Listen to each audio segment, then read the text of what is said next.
Okay,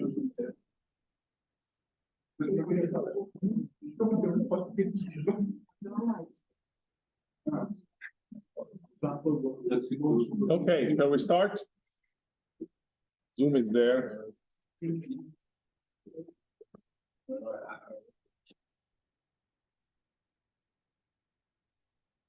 So bears are more complicated than it seems.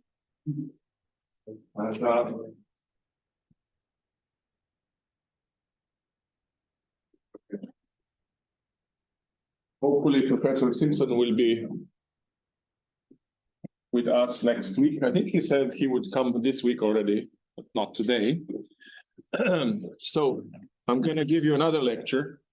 So last time we proved Gödel's first incompleteness theorem. And I stated it's the most famous theorem in logic in the 20th century. And today we're going to do the second Gödel's incompleteness theorem. And that one also is the most famous theorem in logic of the 20th century. So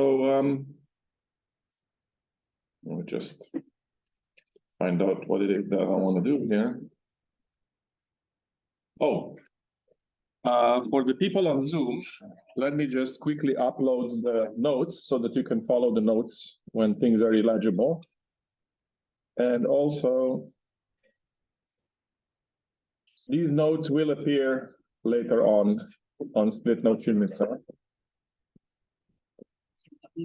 So who's there? They're Blanche and Spela, so it should appear, the note should appear in the chat for you, so you can follow them.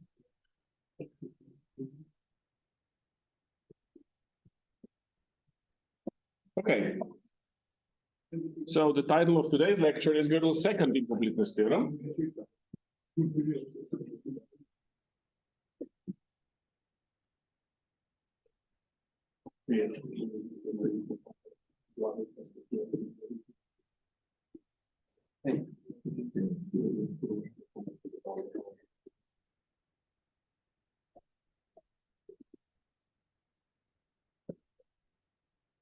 Let's start by stating again what we did last week.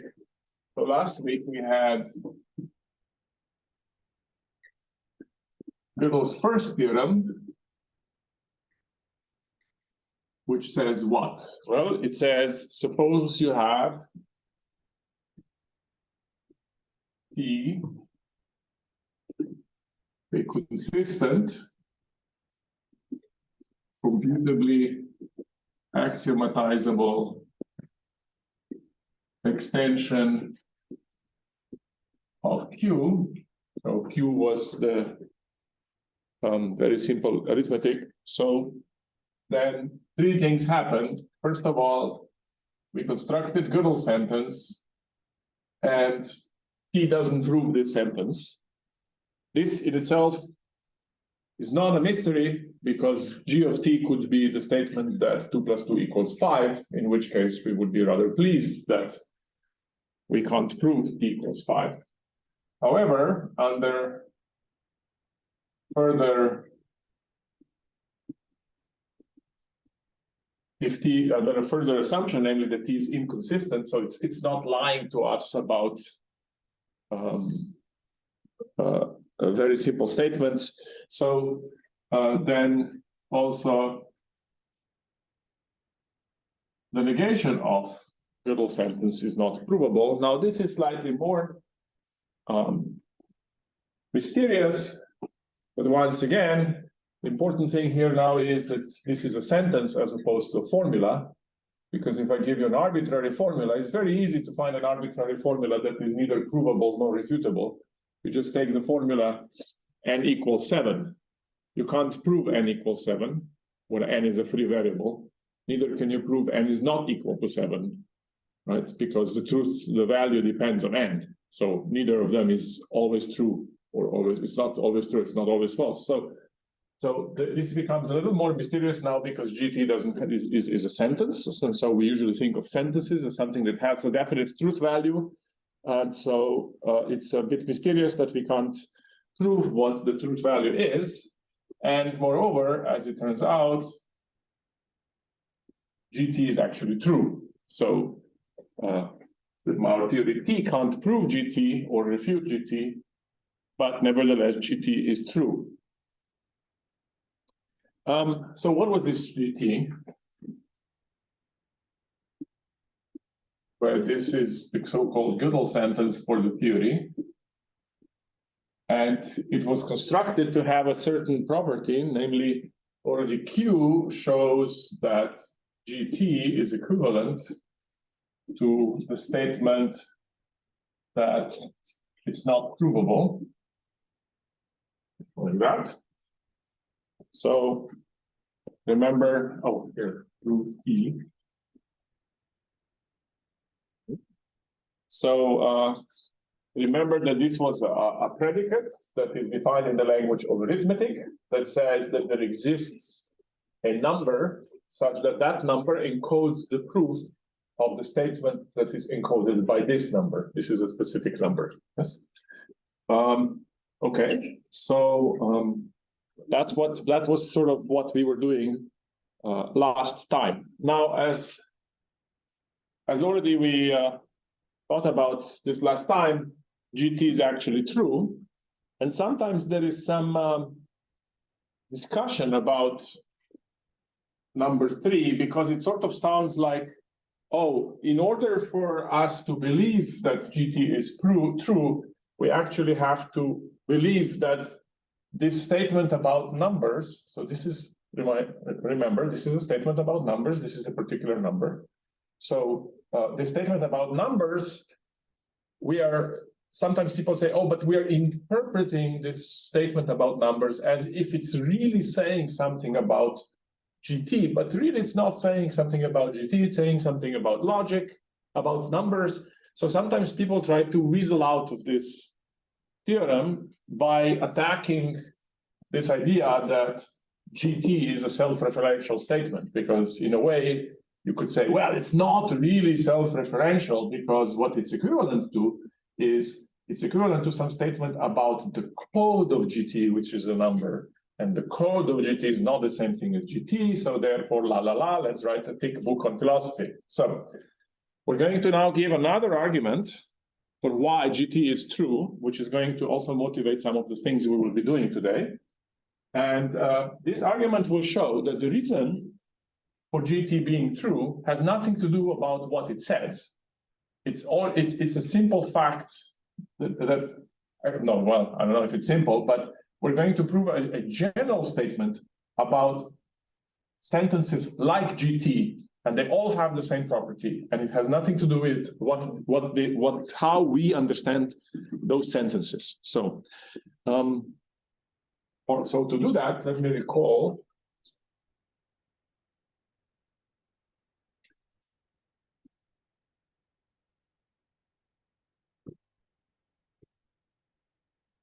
So I just need a little bit of preparation to give you so we're going to give another reason why number 3 holds. So a pi1 sentence, or actually a pi1 formula is a formula which is of the following form. It has a bunch of for all quantifiers, and then it has a delta 0 formula here. Once again, a delta 0 formula. What is a delta 0 formula? You can build it from true, false, conjunction, disjunction, implications, so logical things. And then an equality, of course, right? You can write down equations. And then the important thing about the delta 0 formula is that all quantifiers are bounded. So all quantifiers must be of the form for all x less than some specific term, and there exists x less than some specific term. The idea is that if you have such a formula, you can actually check it algorithmically, because you just do a little bit of Boolean algebra, and then when you get to the quantifier, they have a bound, so there are only finitely many cases to check. And in fact, even more such formulas than we showed you can always present them with a primitive recursive function. Okay, so that's what a pi1 formula is. And the negation of a sigma 1 formula is a pi1 formula. Oh, by the way, I'm going to be maybe a little bit sloppy at times. Sometimes people say that something is a pi1 formula, not because it actually is written like that, but because it's equivalent to one like that. So sometimes you have to pass through a logic equivalence, which in most cases doesn't matter. So you just have to be maybe a little bit careful about what system are you using to show the equivalence. And this is not going to be problematic in our case, so it's going to be okay. This kind of sloppiness is not going to be harmful. Okay, so why is that? Well, what is a sigma 1 formula? A sigma 1 formula is one that has a bunch of exists quantifiers and then a delta zero formula. So now if you put a negation here, then that's going to be equivalent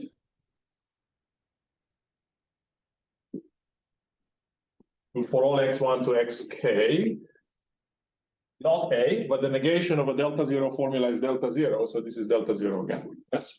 And if you ask, well, what kind of a logical system do you need to prove such an equivalence? The answer is just first order logic. This is just a simple fact of logic. You don't even need any arithmetic to know this. Okay, so why am I explaining this? Well, because Gödel's sentence, let's have a look. GT is, well, equivalent to, but I'm not going to keep saying that, a pi1 formula. Actually, a pi1 sentence in this case. Why? Well, GT is equivalent. Now let's be careful. So Q knows that GT is equivalent to not provable T GT. So, but this probability, if you remember what is probability, provable says there exists a code of a proof such that something delta zero. So this is sigma 1. Therefore, its negation is pi1. Okay? So a pi1 sentence is something of the form for all parameters, so for a bunch of natural numbers, for all natural numbers x1 up to xk, something happens, and the something is such that if you plug in specific x's, then you can verify it. Okay, this is because A is a delta zero formula. You can actually verify it for any particular instance of these numbers. You plug in some numbers, you can check. So these are things which are like simple universal laws. You know, when people say, if you throw an apple, it'll fall to the ground. Well, that's kind of like a little bit like a pi1 statement. It says, any apple you ever see, so any number you ever see, you can test, throw it, see if it falls, and you observe whether it falls or it doesn't fall. Okay, so it's a simple thing like that. Okay? With apples, really is a little bit more complicated because probably apples involve real numbers and differential equations and whatnot and Newton. So let's not go there too deeply. But at least within arithmetic, it's like a simple universal law. It's something that you believe happens all the time. So commutativity of numbers is like that, right? So commutativity of addition. Addition is commutative. For all x1, x2, x1 plus x2 equals x2 plus x1. Now, of course, we have a proof of that so that we know that it holds, but it takes the form, right? It takes this particular form. Okay, so now, why are we doing this? Because the important thing to prove 3 is that we have a unprovable pi1 sentence. Okay, so here's a lemma that will show you that the truth of Gödel's sentence is a general fact. It's not dependent specifically on GT. So if T extends Q and A is a pi1 sentence,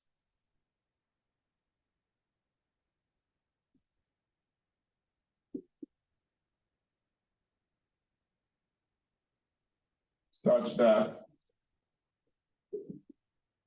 T doesn't prove, what did I write here?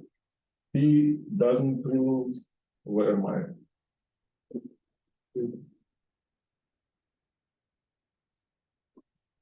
Doesn't prove, I want the negation. Why do I want the negation? But V is not Okay, I'll write it as written here. Then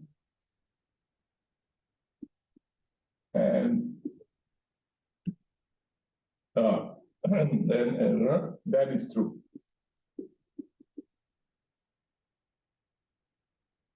Why do I have the negation here? Let's see, suppose that A is not true. So here becomes the contradicts assumption. Yeah, okay. How is that going to, okay, so first of all, I'm confused by the negation here. So if it's the negation of a pi one sentence, okay. So if you can't prove the negation, but this is an, he does not prove GT, GT is this.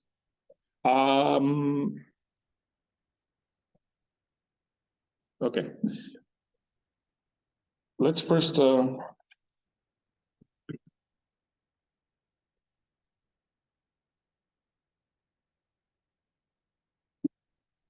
prove the lemma to see if it's correct, and we'll then worry about whether I said something wrong. Okay, so carefully we have to go through the proof. Okay, so we're going to show that A is true.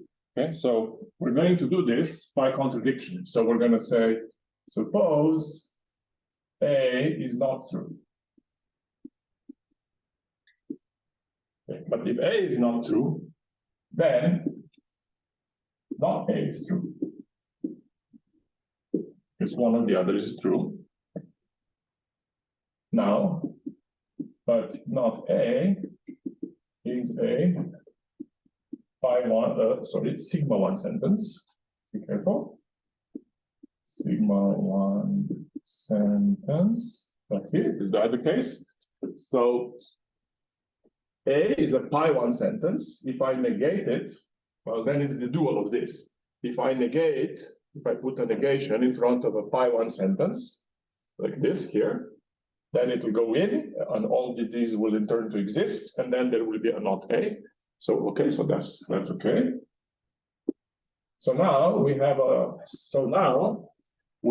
a true sigma one sentence. Therefore, what?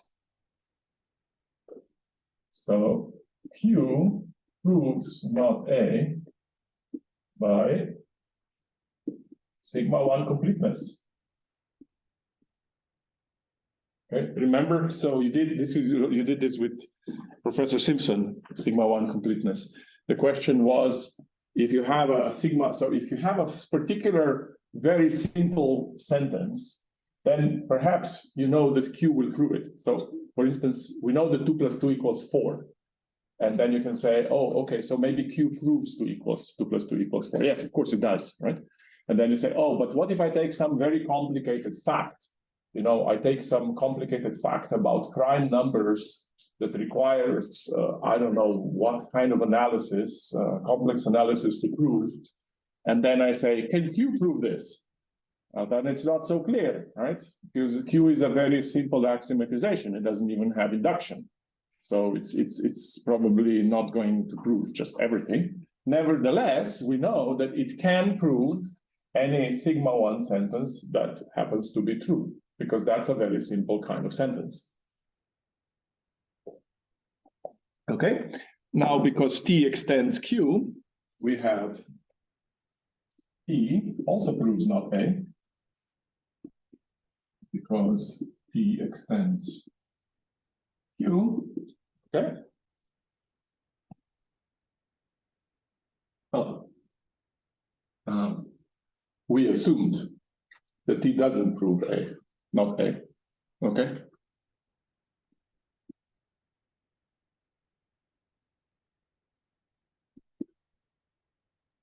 So I have a contradiction. So my initial assumption was wrong, therefore A is true.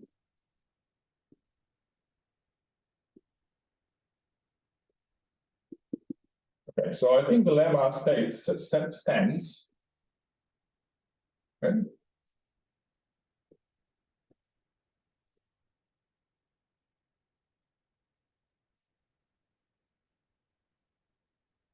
So how are we going to get here? GT, okay? How do we get number 3?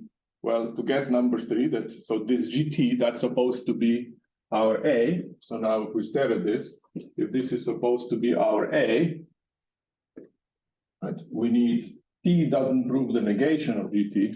So it's not 0.1, it's 0.2. T doesn't prove negation of GT, and then you get it. Okay, but here's the important thing. It doesn't matter what A says. Okay, we have just observed that it's a pi1 sentence. So any discussion about how somehow this is wrong because of what GT says, right? If you want to argue that GT is not true, you can't argue on the basis of what it says, because there is a general lemma that just sidesteps what GT says. Okay. Anyway, so let's focus on what we have here. So what we have here is, if you just look at what you started with and the statement 3, then it says this. It says, if T is consistent, okay, well, always computable axiomatic extension of Q, okay, so computably axiomatized extension of Q, of course, then GT is true. That's if you just read one part of Gödel's first statement is, assuming T is consistent, blah, blah, blah, technical conditions, assuming you have a consistent theory, then the statement GT is true. Okay, so this is now,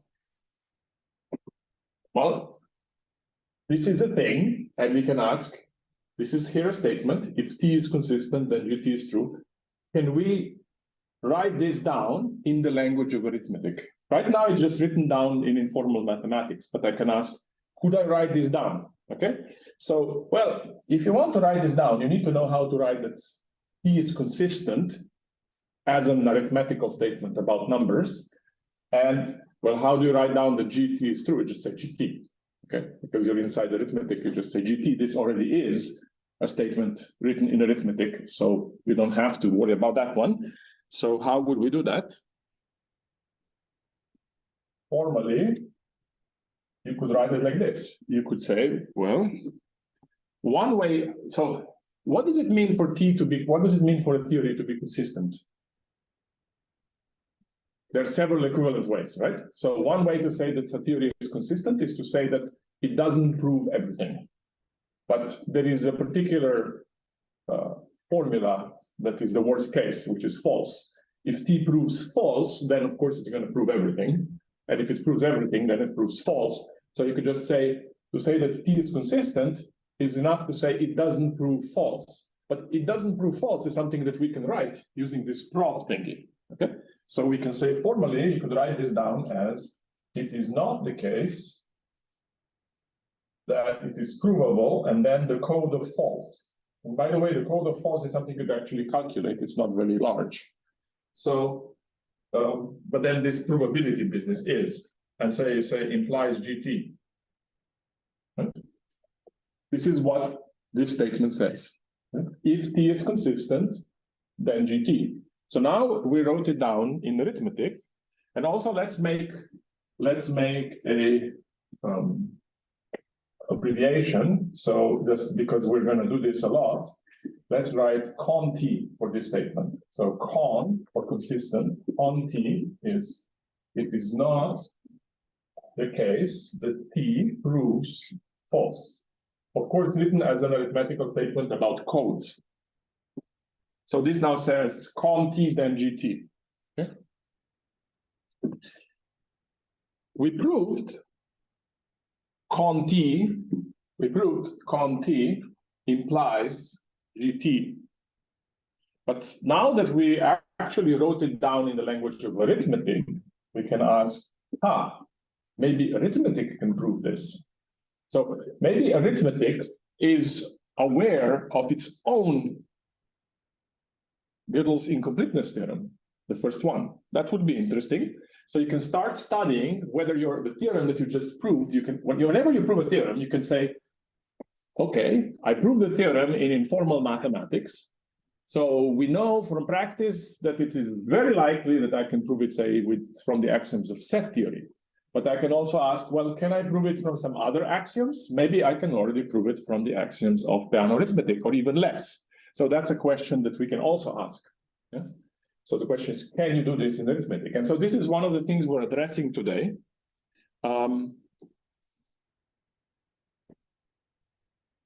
So we will, in fact, show that T can prove that if it is consistent, then GT. Okay? We can prove, we're going to work on that. But the way we're going to work on that is not just directly. We're going to go through what's known as Gödel's second incompleteness theorem. So we're going to write it down, and then later on we will see how it relates to what we're doing here at this moment. So we're now going to actually write down the Gödel's second incompleteness theorem. It would be kind of nice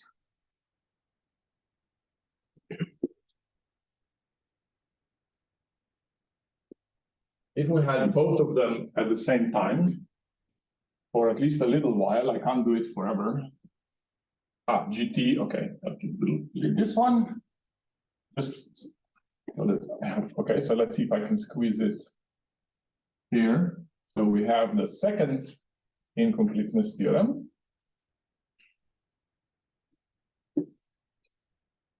This one says, let T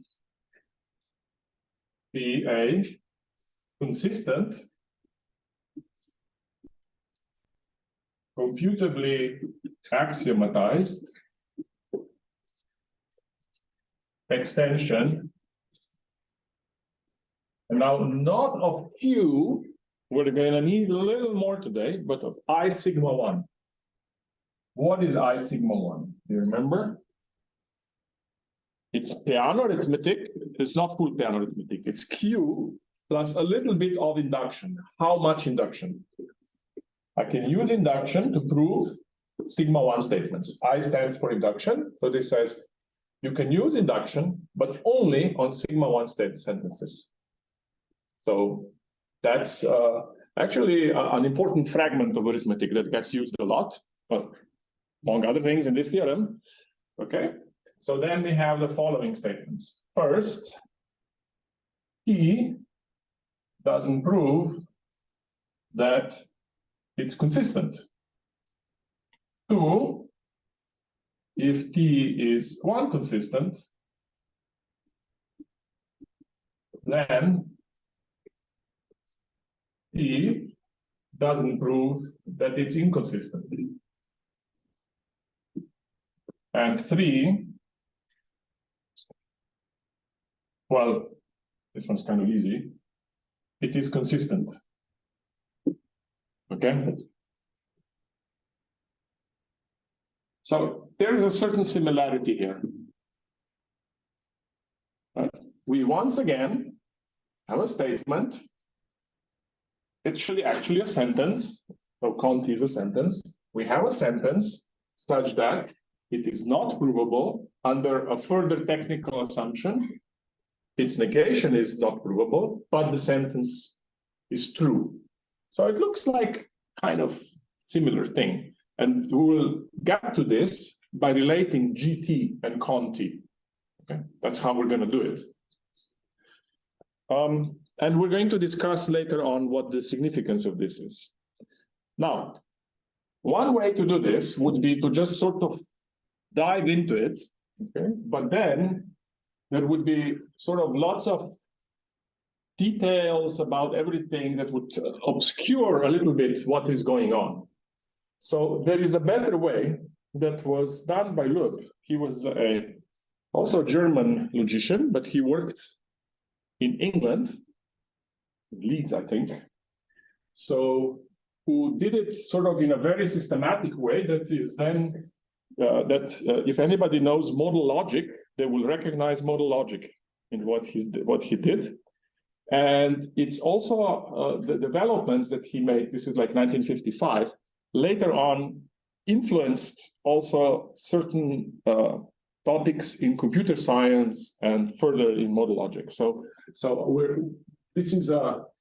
what we're going to do here is a more systematic way of treating this stuff, which, as it turns out, has a lot of uses, and we will later see one such additional use in logic. So let's do this. So we are not going to now directly prove the statement. We're going to go through what Loeb did.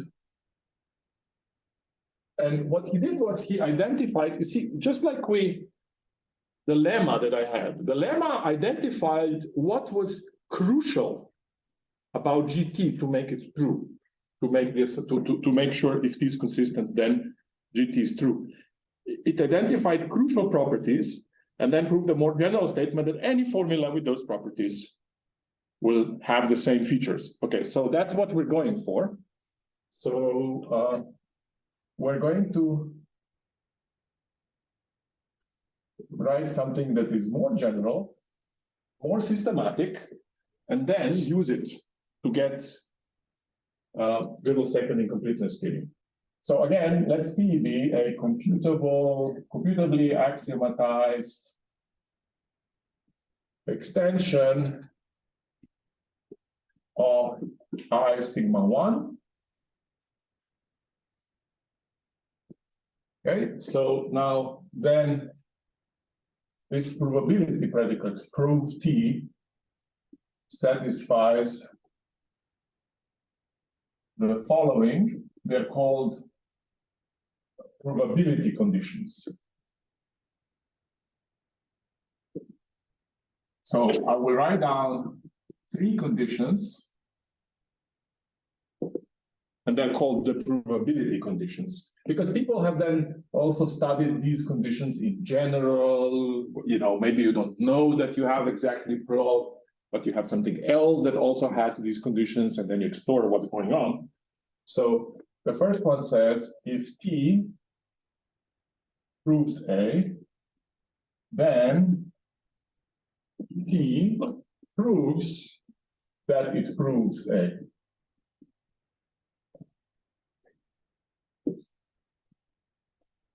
Okay, so if you have if you have a proof of A, then you can actually create. If you have a proof of A, you can take that proof and create a code that's going to make T prove this. Okay? So then D2 is, so the first one looks easy, right? Now the second one says that without if, just T proves the following. If you can prove that A implies B, and you can prove, so by the way, I'm trying to write always proof sub T, because probability is always with respect to some axiomatization, but I may omit some T's. I apologize in advance. If there's a T missing, it means that it's supposed to be there. Okay, so if you have, so T shows that if there is a number that encodes a proof of A implies B, and there is a number that that encodes a proof of A, then there is a number that encodes a proof of B. And then the third one is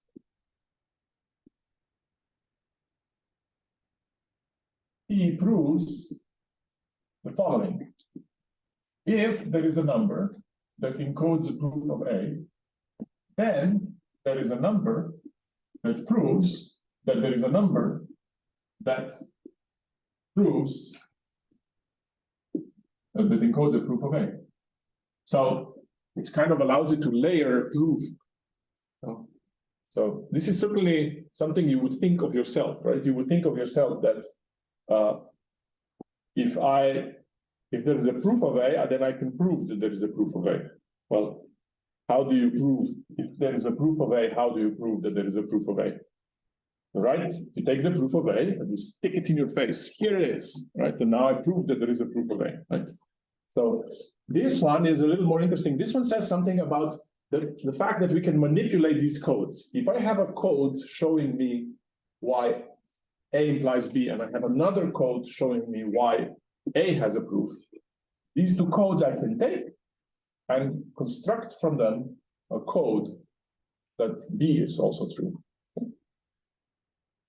Okay, now let's go through these. What's the timing? Yeah, you can probably do a little bit. So we're not going to make detailed. One more remark. Sorry, there is a remark. There are a lot of keys here, but if you look at this one, and this one, these ones can be replaced with already I sigma 1. That is to say, our proof is actually going to show that we're not going to prove, you see, when we speak about provability, these are theorems about provability, about the predicate prof. Here, so here, and here, in our proof, we will see that we're only using I sigma 1. So that's a slight improvement of the theorem because it says I sigma 1 is enough. This one, of course, you cannot replace with I sigma 1, because if you replace this one with I sigma 1, then you also have to replace that one by I sigma 1, and we don't want that, okay? So, yeah, we're not going to make very detailed proofs of this, because this becomes extremely technical and annoying. So let me explain why that is. If you really, really want to do this, then, for instance, this D2, as you will see, you have to think about whether you can manipulate these codes here. You get some codes, and then you have to produce a code. When you can manipulate the codes of proofs in arithmetic, where proofs are encoded as sequences, which are encoded using exponentiation, prime number to the power times prime number to the power. So remember, sequences were encoded using exponentiation. So there will be lots of proofs where you need to work with exponents, but arithmetic doesn't even have exponentiation. It was a rather complicated proof that you could encode exponentiation using this Gödel beta function and Chinese remainder theorem and all that. Okay. In all that you're doing, all of that you're doing, you have to verify that you never used any induction that was more complicated than a sigma 1 induction. Yes. So now we'd have to go back, I don't know how many lectures, check all the details. If there was an induction there, it was a sigma 1 induction. And then once you know that, you can then carefully go through the manipulations done here and just say, oh, okay, everything is okay. But we're going to give an outline on what needs to be done. You could make things easier by making a slightly weaker theorem where you don't say here I sigma 1 and you don't say Q and I have nothing, I am very poor, I only have plus and times. For instance, if you give yourself a little richer language where you can just directly write down primitive recursive functions, then you could immediately define exponentiation as a primitive recursive function because it's defined as by recursion, you go multiplying. And then it's direct, there is no Chinese remainder theorem. So that would make it a lot easier. But it's, on the other hand, I don't feel that doing gobs and gobs of details like this is very productive at the moment. So, maybe if you want to have a PhD in this. So let's have the proof. Okay. Okay, D1. Well, D1 should not be that hard, right? So if there's a proof, then we can encode the fact that there's a proof. Okay, so let's see, D1. Suppose P is a proof of in T of A. So P is something that proves A in the theory T. Okay, then we have what? Let's see. Then we have, first of all, I can take the code of proof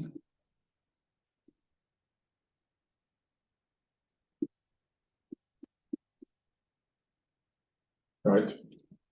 I have a proof of A. Well, I can do the same, I can say the same thing, but namely that I have the proof of A, I can do it with numbers. I encode P with numbers, I encode A with numbers, then I have my provability proof, primitive recursive thing, which just does the same thing as we usually do when we verify that something is approved. So this is just directly from the assumption. Okay, well, but that's the same thing as saying that A is provable, right? The difference between this one is that this one says there exists a proof. Well, of course there exists a proof. There exists a number encoding a proof. Of course there does, this one. Okay, and then from this it follows that Q proves the provability of A. Why? What did I use to go from here to here? I have a true statement that, and then I say it's true, therefore provable. Whenever I say this, it's a form of completeness. So which completeness? Sigma 1 completeness of Q. Right? This is a sigma 1 statement. So I can go from the truth to the probability. Well, then T proves that the A is provable because, well, because T extends I sigma 1, but I sigma 1 extends Q. Because I sigma 1 is Q plus a little bit of induction. On the second statement, and proofs, should be there like two of those lines. Yeah, thank you. So there's a missing line there. Right? So let's recall what is the difference. This one says that something holds in the model. Right? So it's about truth. And this one says that a certain syntactic object exists. There exists a sequence of formulas such that each one is an axiom or blah, blah, blah, blah, blah. Okay. Let's make it's now 9 o'clock, so we still have 2 more to go, but let's make a proof now. Let's make a break now because we're not going to do this in a couple of minutes. So break, then we do D2 and D3.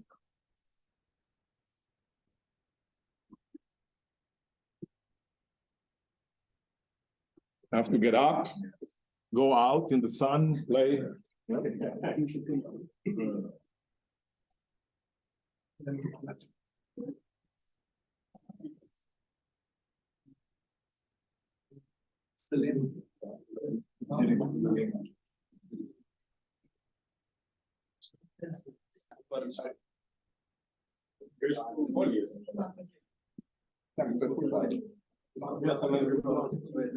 A potem, pred morem, potem pa razumemo. Da ne bom pustil tako na cedilo. Lukaš, mu vreš kulje, ta proti. Zdaj si ga sam. Ne dela. Hvala, dobro si se kazoval.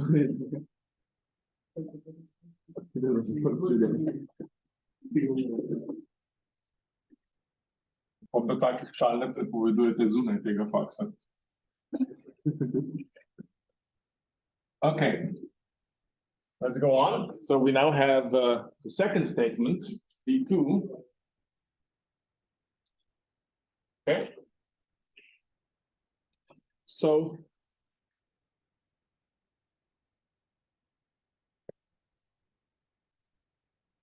working in D2, let's write down what this means, okay? So T. So now I'm not going to copy this, but I'm going to write down what this means, okay? So this one says there exists a code.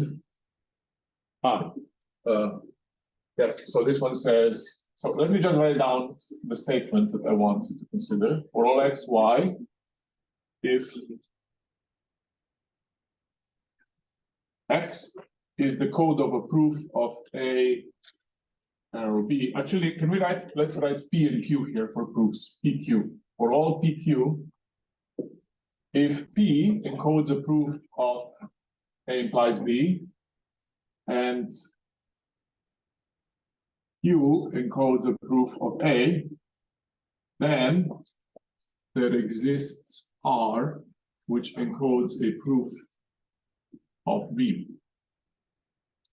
So I just wrote down what we need to do with a little, because prof, right, this proof is there exists a proof. This proof is there exists P such there exists a proof.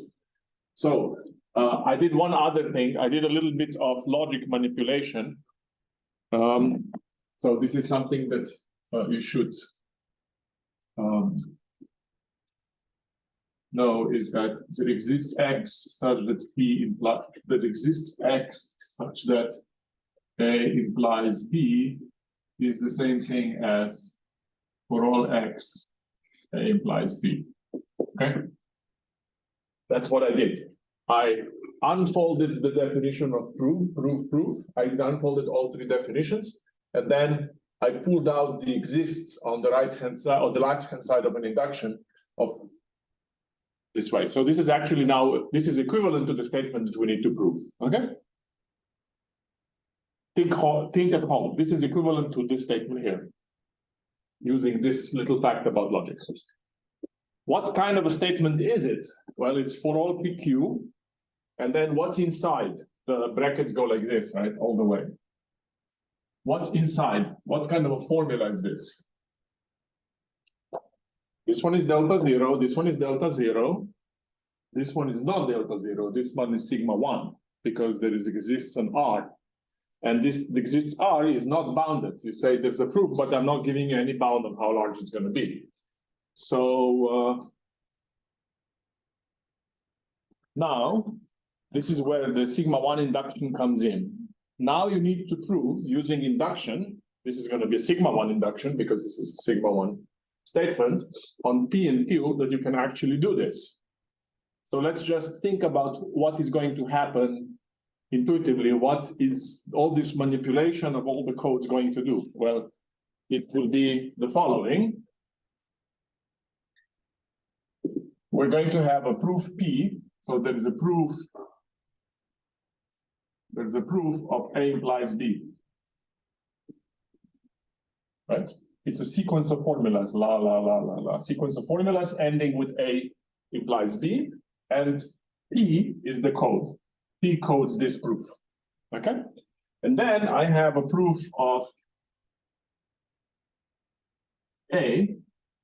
So there's another sequence ending with A, which encodes a proof, and this, the code is the number that encodes this is Q. What would I like? I would like a number that encodes B. So what do I need to do? If I have this proof and this proof, can I get a proof of B? What do I do? By modus ponens, right? From this one and, well, I need another symbol, this one, nice. It's just modus ponens.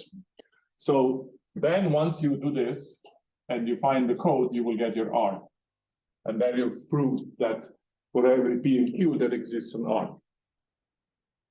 And now this is really, again, technical to show that you can actually pull this off using just this sigma one induction and so on. The main problem, again, is the fact that these are going to be some huge exponents. And then you need to be able to work with exponents. But that's D2.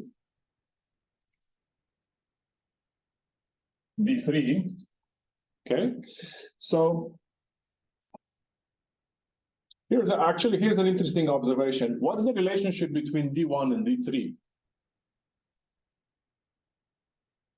Observe that D3 is just formalized.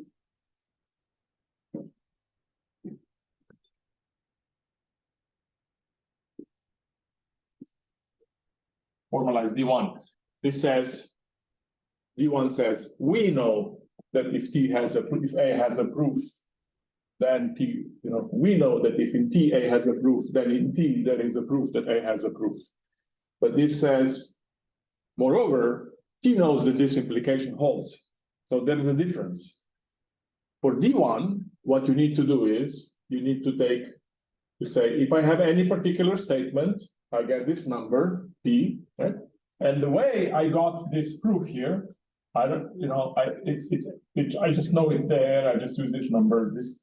So this kind of argument here that we pulled off using truth and so on. Now, because D3 is the formalized version of D1, somehow we need to do something similar, but all of this has to happen inside of T. So we can't say true anymore. We have to be smarter than that. So once again, we're not going to go directly for D3. We're going to do a lemma, or this is a special case.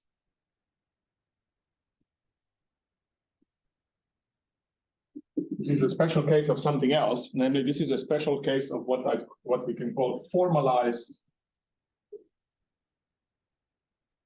sigma 1 completeness.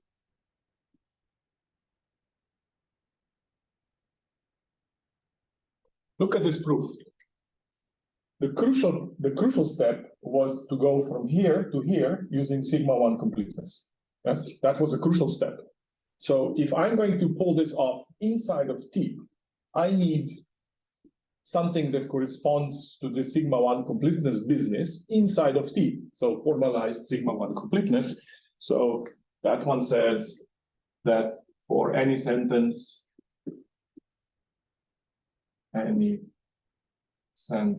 A, we have 2T, not T knows. So how would you now say inside of T that you have sigma 1 completeness? Sigma 1 completeness says if a statement is true, then it's provable.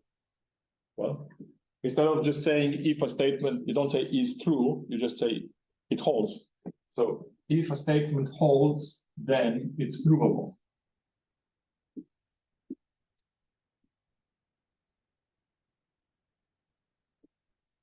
So what's going on today is that the things we so far were just using as mathematicians, we are starting to think about which of our proofs and arguments and definitions can be stated inside arithmetic.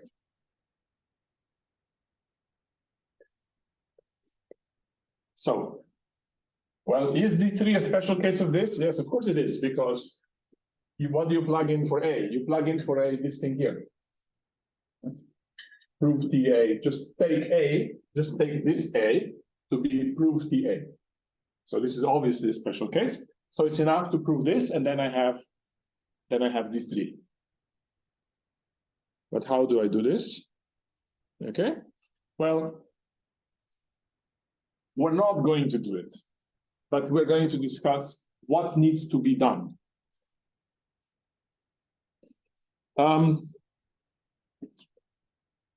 You have to go back to the proof of sigma 1 completeness of Q from I think it was 2 lectures ago. It was the last lecture probably that Professor Simpson gave, okay?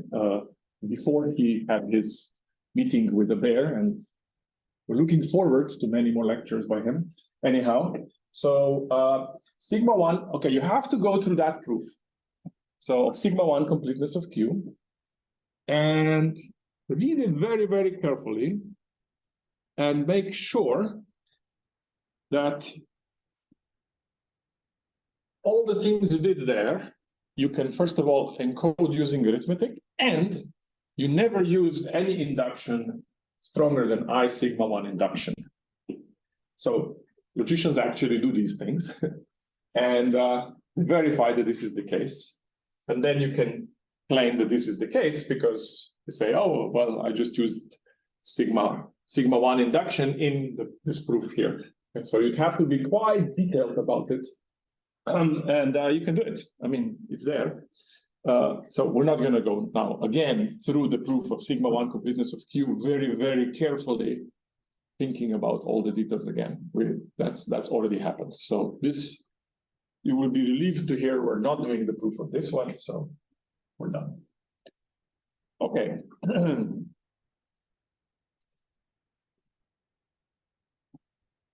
Well, this presumably should help us prove Gödel's second incompleteness theorem. So let's see how. Because I was promising that this is extracting what is essential about Gödel's second incompleteness. I'm going to delete D2 because I want the statement of this theorem. Actually, I can do it here.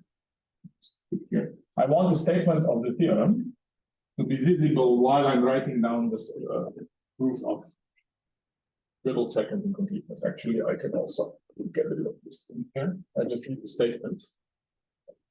Okay, so now we do proof of Gödel's second theorem, incompleteness theorem.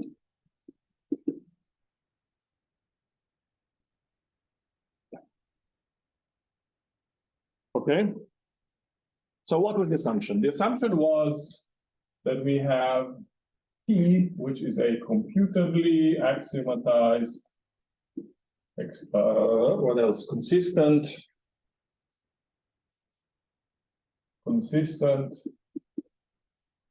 extension of I sigma 1.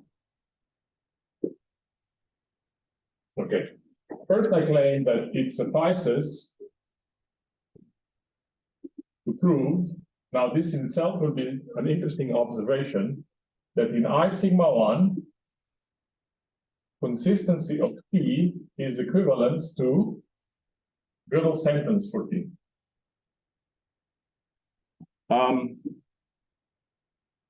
Let's stop here a little bit to think about this. Last time what was the goal last time? Last time the goal was to get some sentence that T cannot prove and it cannot disprove. And so we used this diagonal lemma and created this artificial statement VT that was designed for the purpose of showing that you don't have a complete theory. So it can be argued that GT is kind of artificial. It's there just to prove a point, right? It's not something that any mathematician would ever write down. This one, however, lots of logicians and mathematicians worry about, because this is saying what we're not crazy, right? We have a consistent theory. So actually, the custom-made sentence turns out to be equivalent to a very reasonable sentence. So that in itself is an interesting observation. But how is that going to help us? Well, that's going to help us because then the second theorem follows directly from the first. Why is that? Well, that's because what does the first one say? So the first one says what? The first one says 1 T does not prove GT, right? And the second one says 1 T does not prove consistency of T. But if T is I sigma 1, therefore also T, because it's an extension, if T believes that if T can prove that these two are equivalent, then it can't be the case that it proves one but not the other. If it doesn't prove this one, then it doesn't prove that one. Right?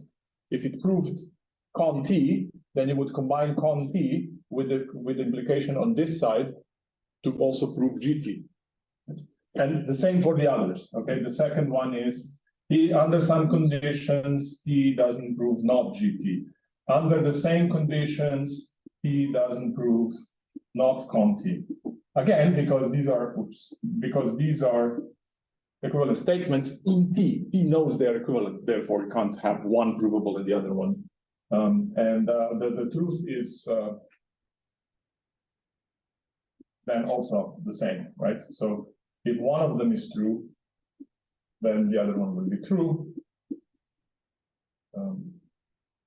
We argued similarly. Okay, so we just need to prove this equivalence, and then the second theorem follows from the first.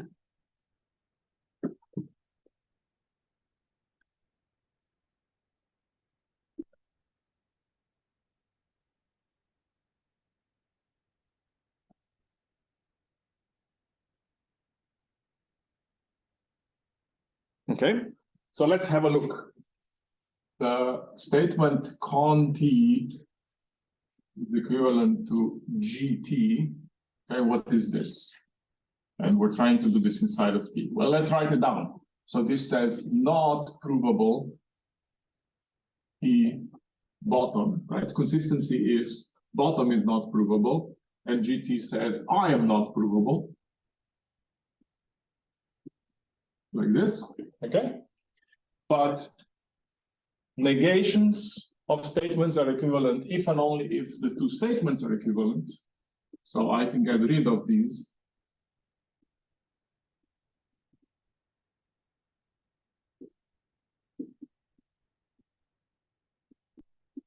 So what I'm left with is to show this equivalence. Let's call it star.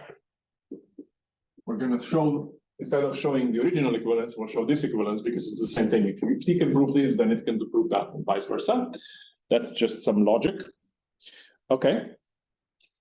And in fact, we're not going to prove it in T. We will prove star in I sigma 1. We don't have any use for the additional axioms inside of T. Because why? Well, why? Well, because these are statements about proofs, codes of proofs. And so all you really need is you need to be able to manipulate those codes. And whatever T is throwing in extra is not helping us. What we really need is just arithmetic and a little bit of induction. Okay, so let's go in this direction first. So we work in T. So we're trying to prove, well, actually, I'm going to write it like this. We work in I sigma 1. That is to say, whatever I write down here can be just logic. And if there is any arithmetic, it needs to be at most I sigma 1. If I perform now an induction, I need to be careful, okay? But I'm not going to perform an induction. I'm just going to use facts, the D1, D2, D3. Okay, so I want to go from bottom, if bottom is provable, if false is provable, then GT is provable. Okay, so assume that bottom is provable. I will not keep saying there exists a code of a proof that codes blah blah blah. This is right. I'll just say bottom is provable. So assume this. Okay, and then we have the following.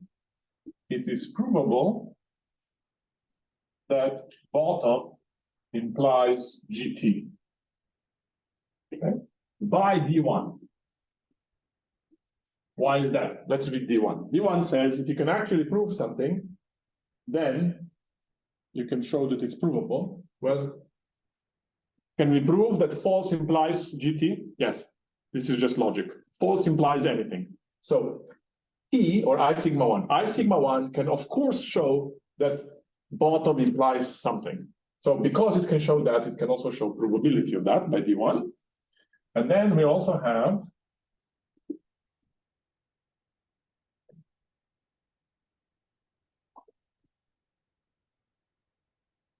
if it's provable, if the implication bottom implies GT is provable and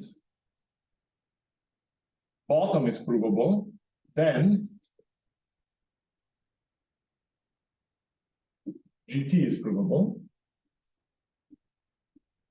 Okay. This is just an instance of D2. That's just D2. I plugged in for A, I took bottom, and for B, I took GT. Well, but now you can combine this assumption. You see, now it's just essentially a little bit of logic. It says, if you have this assumption and you have that assumption, then you can conclude that. Well, but I have these two assumptions here. So therefore,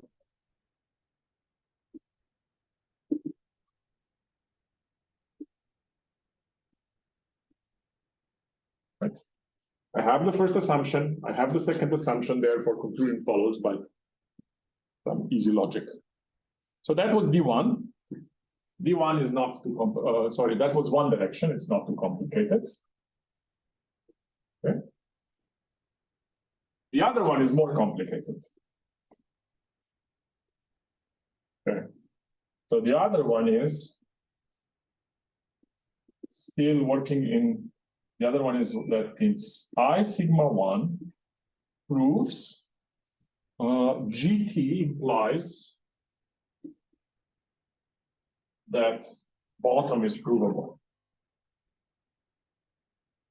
Sorry, not GT. If GT is provable, if Gödel's sentence is provable, then bottom is provable.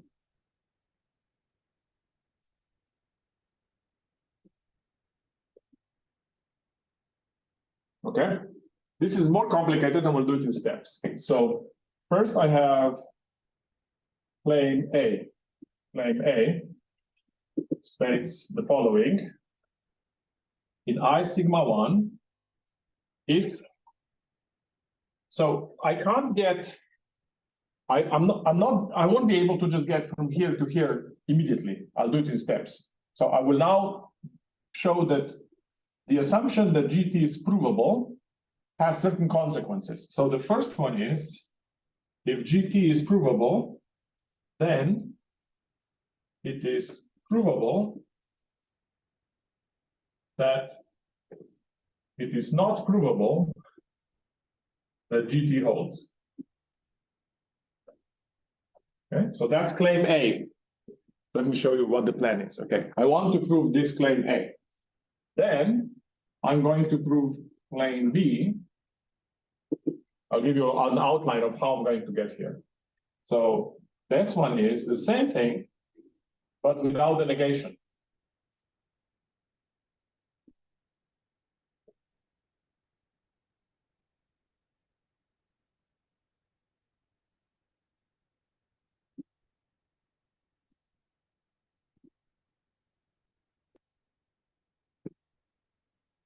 So what's going on? I'm using arithmetic encodes here to say something about proofs.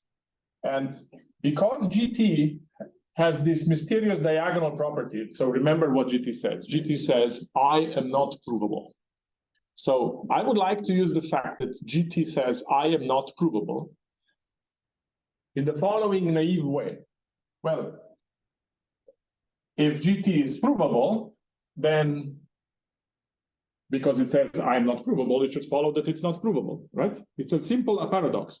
GT says I am not provable. So if you assume GT is provable, then what it says, well, it says I'm not provable. So you immediately get a paradox. But you can't do it in this naive way. We have to be careful about layers of, we're doing everything in arithmetic, and we need to use this prof predicate. And we actually have to be careful about the difference between the predicate, the statement A, and the statement that A is provable, and the statement that it is provable that A is provable, right? We have to be careful about all these little details. So that's what we're doing. And luckily, we set things up so that we will just be using this D1, D2, D3 all the time to get through it. So the idea is the following. If I can show these two things, I didn't get a contradiction, mind you. This is not the negation. These two are not negations of each other. These two are just saying something weird, that namely that T can prove both a statement and its negation. So if I can show that T can prove both a statement and its negation, then I should be able to show that T can also prove false. Right? I'm just doing that and set everything inside of T. So if I can do this, then once I have these, it shouldn't be that difficult. Okay. So we want the proof of A and the proof of B. So I have to think about how I'm going to do this. I'm going to keep D1, D2, D3 there because I will be using them a lot. So proof of claim A. Proof of A. Okay, so we go like this. So we first have by D2, we have the following. So if you thought the integrals were complicated, it is provable that GT implies that it is provable that GT. If this, and it is provable that GT then it is provable. Sorry, careful, there's a negation missing here. So negation here. Then it is provable. And the ending of the coding. What? So the first GT implies not probability. Decoding sign is missing. I'll insert it in a moment. Thank you.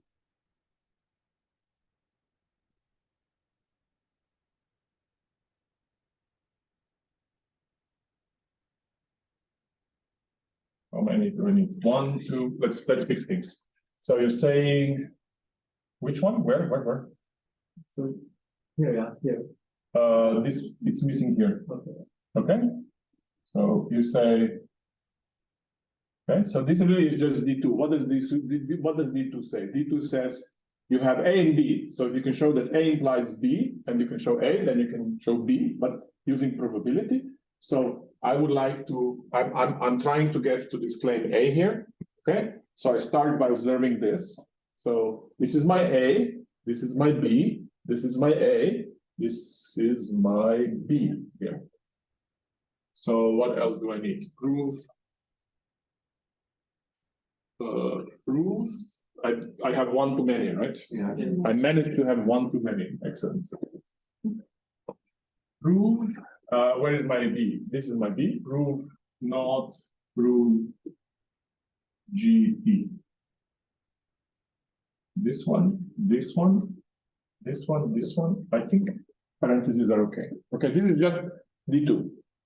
You can just look at, so when you want to use D2, you just look at, you will see that A is here, and you will see that B is here, and then you verify. So that's D2, okay? Then by D1, we have that in I sigma 1, okay, so let's see if I can write it down. It is provable that GT implies not provable GT.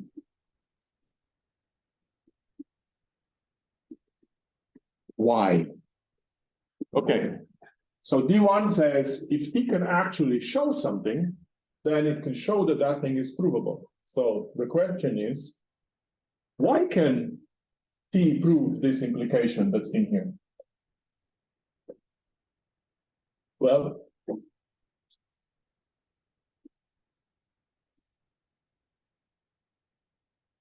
remember the diagonal lemma. How was GT constructed? GT was constructed so that T, actually Q, can show that GT is equivalent to not provable GT. So this is just one direction of the defining property of GT. T knows that GT is equivalent to its own non-provability. So therefore it knows about the implication in this direction. Therefore, by D1, it knows that this implication is provable. And now let's stare at what we have. Well, we would like to get that from GT, where are we? We're claim A. We would like to get that from probability of GT, we can get probability of this thing, okay? So you just combine D2 and D, you just combine D1 and D2, so conclude A. So why can I conclude A? Because it says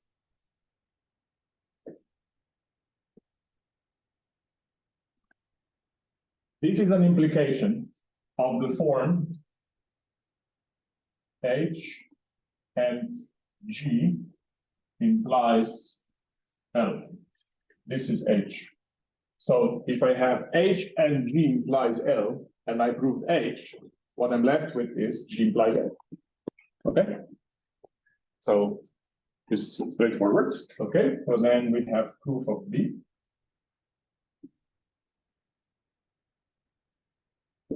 How does this one go?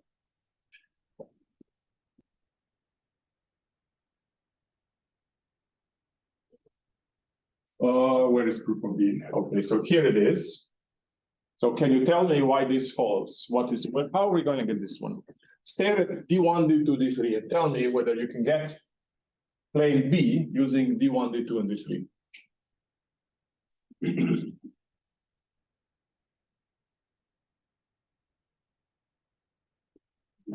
It's just D3. Use D3. Correct. Yes. Because what do you do? What do you need to plug in for A in D3? You need to plug in this GT. Just use G3 on GT. Okay. How is this going to help us? So once we put together A and B, let's try to put them together. We're not there yet, right? We have now these two. Okay. So if you can, from my assumption, I can prove the first statement. From the assumption, I can prove the second statement. So A plus B together give that I sigma 1 proves, well, what? The assumption prove, I'm just going to put them both together. If GT is provable, then, so if GT is provable, then both this and that. Both it is provable that it is not provable that GT, as well as it is provable that it is provable that GT. Okay, so I just put A and B together. X implies Y, X implies Z, therefore X implies Y and Z. Boolean algebra, logical sets, first year. Okay. Now we have that, okay, but then also by D2, we have the following.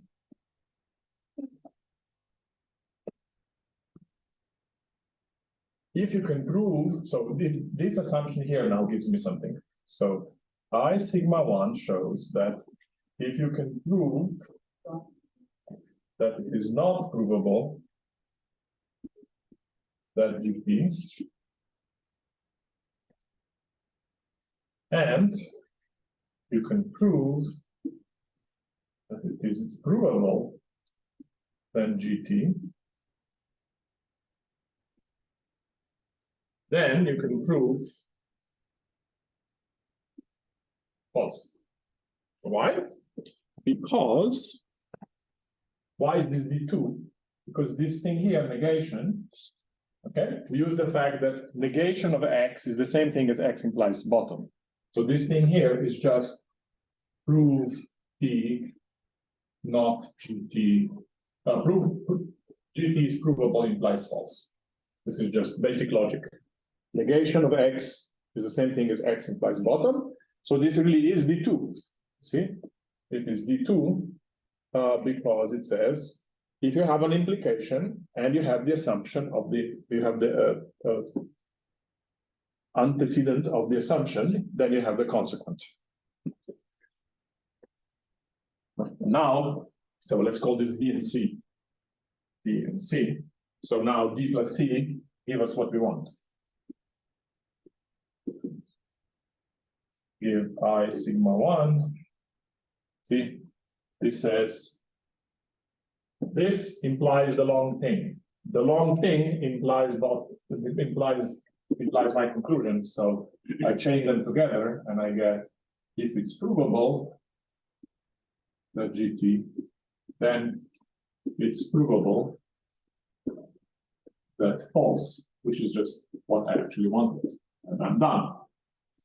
Because that's what I was going for. That's the other direction. Right? I wanted this one.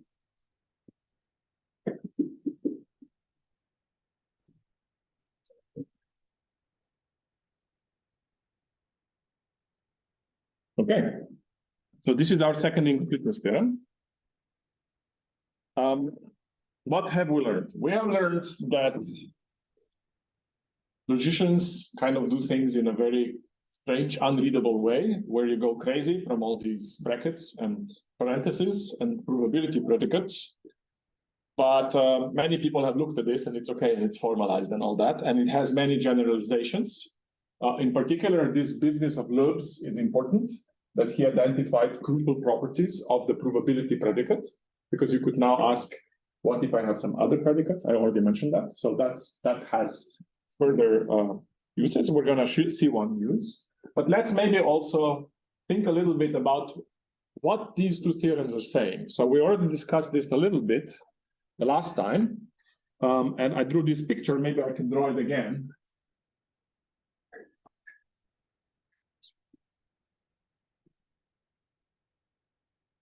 So let's have a little bit of discussion.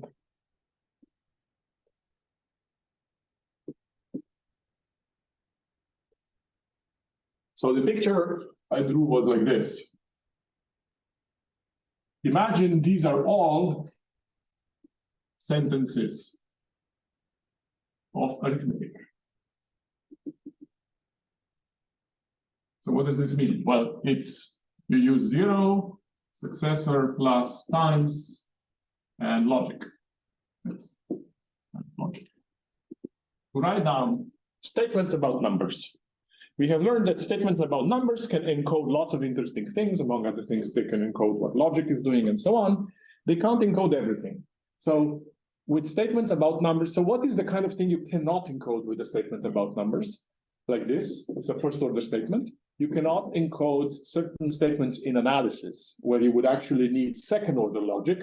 For instance, certain kinds of compactness of function spaces, where you have to say for every function, for every sequence of functions in some Banach space, blah, blah, blah, blah, blah. Those are too complicated to be encoded this way. But we can certainly encode at least, well, lots of arithmetic and properties of prime numbers and stuff like that. And also we can encode lots of what logic is about. So it's a decent amount of content.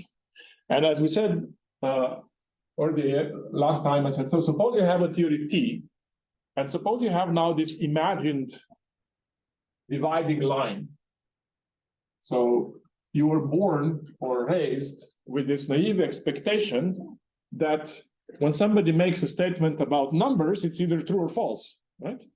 So this is where we work in the model, right? You say, okay, there is a reality. Maybe you say there is a reality out there about numbers, and whatever statement I make, if it is a sensible statement, you know, if I say 4 is drunk, then maybe that's not really a sensible statement. But if I say something sensible, and we certainly feel that these things are sensible, okay, then there will be a dividing line between false and true. And now, what is our theory T doing? Our theory T is when you find the proof, that is your sure way of knowing that something is true. So there will be things that you can prove, right? This is what T can prove. Okay? And let's live a dangerous life. And maybe we're wondering, ooh, what if T can prove some inconsistency? You know, it's not so clear. What if T can prove something that's actually false? And then there are things that T can refute. Refute means you can prove the negation of it. And so you live a dangerous life, and maybe this comes awfully close here, right? You don't know, okay? So what are our theorems now saying? So as discussed earlier, last time, we had the following. You fix a T, so given any T, you will be able to find GT, which is on this side, it's true, it's not false, but it's unreachable by T. So T does not cover it, neither does this other side. If it's one consistent, under the technical assumption of one consistency, which one can get rid of, you see that GT is not in the covered area. And we said, okay, that's a bit weird. Why is that weird? Well, that's weird because what we imagine is the following. Our primary way of knowing that something is true in mathematics is proof. How do you know something is true? You prove it. You can't just say, it is my political or religious belief that the following statement about prime numbers holds. Nobody's going to take you seriously, okay? So the red stuff is what we can get to. And now it's very worrisome that there is this stuff outside. So people do various things. Last time I was already saying, you may start doubting that there is a dividing line, for instance. Or you might say, there are many possible dividing lines depending on what world I live in. So suddenly your world is not so absolute anymore, right? So what is true is not so absolute anymore. So there are different ways that people approach this. You should think about it. But what are the theorems saying? So the first theorem says, the first theorem says that we are lucky. Okay, so it sounds wrong, right? But it actually says you are a very lucky person because mathematics is creative. You cannot reduce it to a mechanical procedure. What would happen in the world where the dividing line were simple and I could have a picture like this? So true and false is the same as can prove and can refute. Well, because T is a computably axiomatized theory, given any sentence, I can just literally search all possible proofs. And I am guaranteed that one day I will either find a proof or the refutation. So I go and parallel, I search proof of A and proof of not A. If this is my picture, then I am guaranteed that someday I will find one or the other, and then I will know whether A holds or whether A is false. This would be a very bleak world for a mathematician to live in, because not only are you reduced to a neural network, you are reduced to a mere Turing machine. It is entirely mechanical. So maybe Euclid already wrote down all the axioms. Well, we just have to work. Right? There's no creativity left. You just search for the proof. There's no creativity. Maybe we can compete in who can get there faster, but that's like athletics. You should be out in the stadium running, right? So the first theorem says, luckily, mathematics will never be done. You will never run out of your job. Except the ChatGPT might, okay, never mind. But you will not run out of your job in this. There will always be some creativity left. Why creativity? Because you will always have some freedom here. And you have to show some creative thought that is not just mechanical procedure to change the border. You see, the machine is the border. It cannot change it, but you need to change it to get to new things. So that's the first theorem. How about the second theorem? Well, the second theorem says you will never know whether these two touch. Maybe they touch. Maybe the things. So what is consistency? Consistency says you cannot prove false, or the same thing, you cannot prove a statement and its negation. So if you could prove a statement, if I have a statement here and I have its negation here, then boom, it explodes.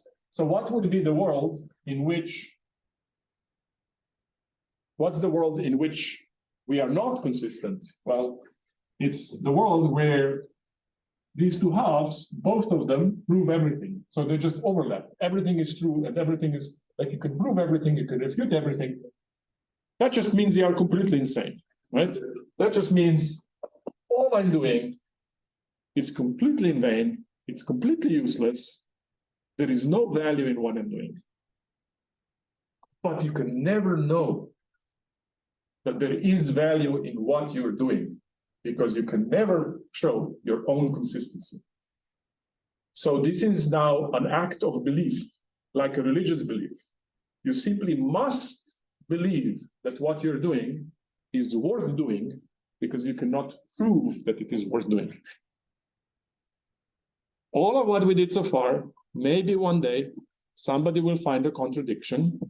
The theory we were using is gone. Luckily, at that point, creativity will kick in and will say, oh, excellent, we need a new, better T. But whatever we come up with, we will face again the same dilemma, the new T. How do we know, right, that it is consistent? No theory can ever know its own consistency. Importantly, one theory can know that another is consistent. So the second theorem, the second Gödel's theorem says a theory cannot prove its own consistency, but a theory can prove the consistency of some other. For instance, set theory can prove that pan-arithmetic is consistent, and quite easily so. Which then begs the question, can you do it the other way? Can pan-arithmetic prove the consistency of ZFC? This, in fact, was an important expectation by Hilbert. He wanted to solve mathematics. He wanted the security, right? By saying, oh, we're going to use finitary methods, so arithmetic, to show that all of mathematics is consistent. Of course, you can't go the other way, because then you would hit Gödel's incompleteness. So the second theorem. So it's possible that a more powerful theory shows that a weaker theory is consistent. But this is like saying, okay, you can always pump up your belief. You want to know that pan-arithmetic is consistent? No problem. You just have to believe in set theory. That's not really a solution, right? Now you have a problem. How I'm going to show that set theory is consistent? It's even worse because it's a more powerful theory.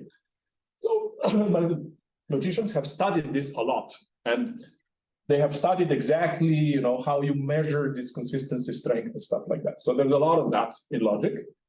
This is like the stuff of 1940s, 1950s, 60s, 70s. So yeah, I think we now have a break, and we're going to continue at 20 past. So we get a 15-minute break. And what we'll do afterwards, we're going to put these D1, D2, D3 business to some further use, to show one more example of how this stuff gets used. If we run the same program as if we run with pay or not pay, Yes. to find whatever you pay. Yes. Okay, so the question for the Zoom people is, if T is computably axiomatized and you have a statement A, you can in any case run two programs, one that is looking for a proof of A and another one that's looking for a proof of not A. What are the, let's think about possibilities. There are four possibilities. Both find the proof.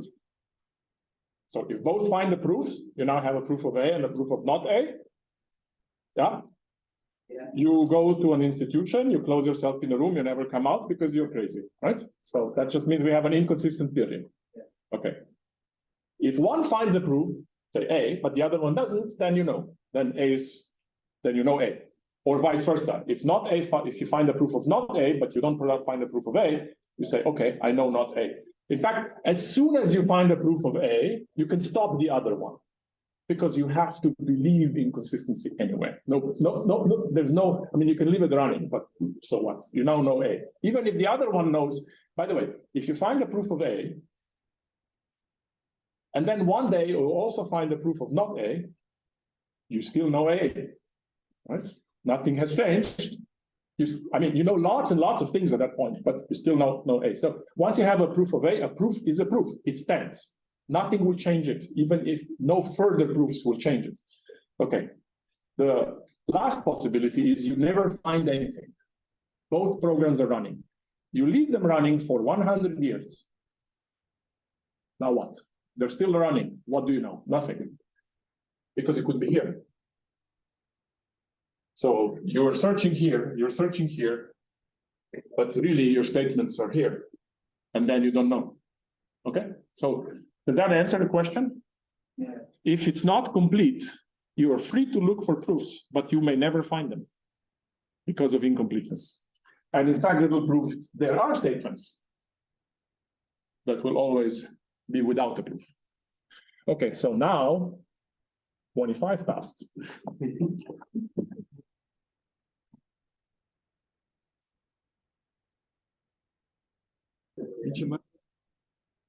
Se ne šepajo med sabo, če ti pač že ta raste mogoče, da se ne prekrije, mislim, tako. Če se pač samo iz tega induktivno zrasejo stvari, pa se bo prekrivali. Zmer lahko dam noter aksiom, da je ena enako nič, pa še aksiom, da ena ni enako nič, pa imam problem. Že aksiomi so lahko. Če se aksiomi ne tepajo med sabo. Kaj pomeni, da se aksiomi ne tepajo med sabo? Da niso protislovi. Tako direktno, da ni ena negacija drugega. Pa bom pa pač, ja, bom tako rekel, ta prvi aksiom je ena enako nič, ta drugi aksiom je pa, da iz resnice sledi, da ena ni enako nič. Sam malo ga bom našminkal, da ti ne boš videl, da je negacija in pa...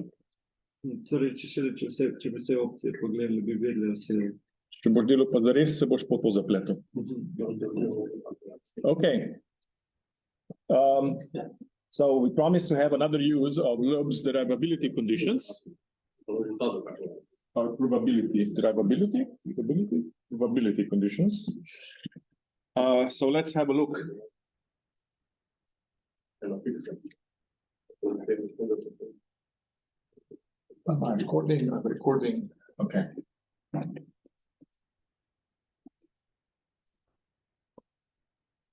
I need a volunteer. Somebody raise their hand. You will have to do nothing at all. Thank you. Your name is Beno. Beno. I knew that. If this sentence is true, then Beno, Masha, please complete the sentence in any way you like. 15. No, is the Pope. How's that? Whether you like it or not. So let this be C. C is the statement. So C is the statement that if C holds, then Beno is the Pope. Okay? So let me now prove that Beno is the Pope. First, I'm going to show that C holds. So, how do you show that C holds? You assume C and you show that Beno is the Pope. So assume C. Well, but I assumed C, but C is the same thing as this. So I also assumed this. Right? C actually is this. So I assume C, assume this. By modus ponens, Beno is the Pope. Which means that I have now shown that C implies Pope Beno, but this is C. So when I have this and C by another modus ponens, Beno is the Pope. Congratulations. Thank you. This is called Gödel's paradox.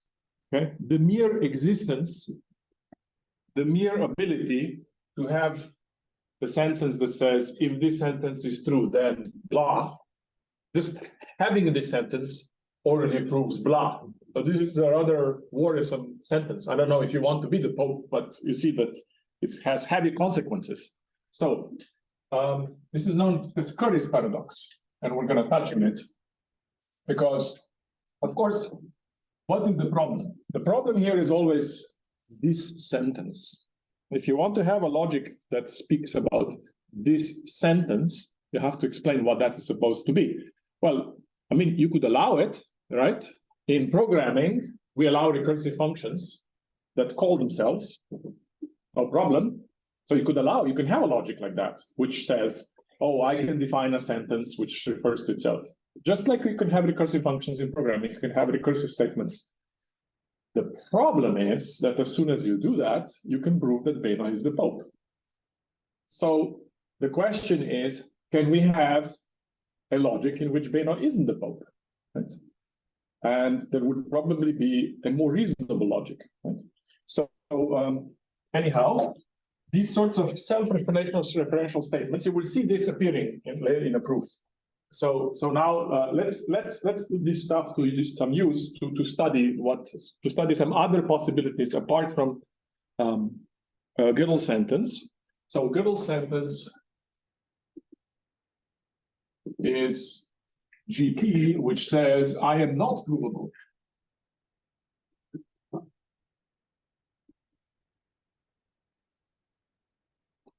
Well, how about Henkin?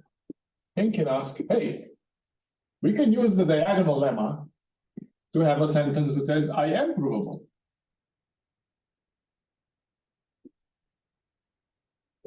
Okay? So we saw that T cannot prove GT, but what is the status of this one? So T cannot show GT, but maybe T can show HT. And so the answer is here, yes, by Loeb's theorem. What is Loeb's theorem? I'm going to write it down.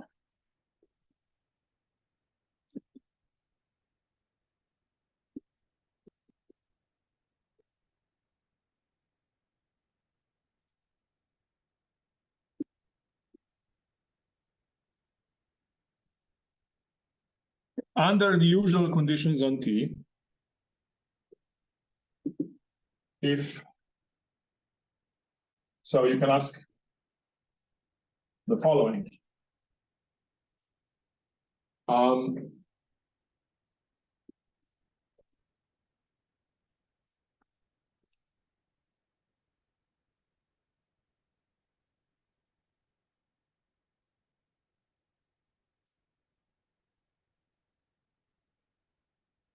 You can ask, when does a theory show that if there is a proof of A, then A?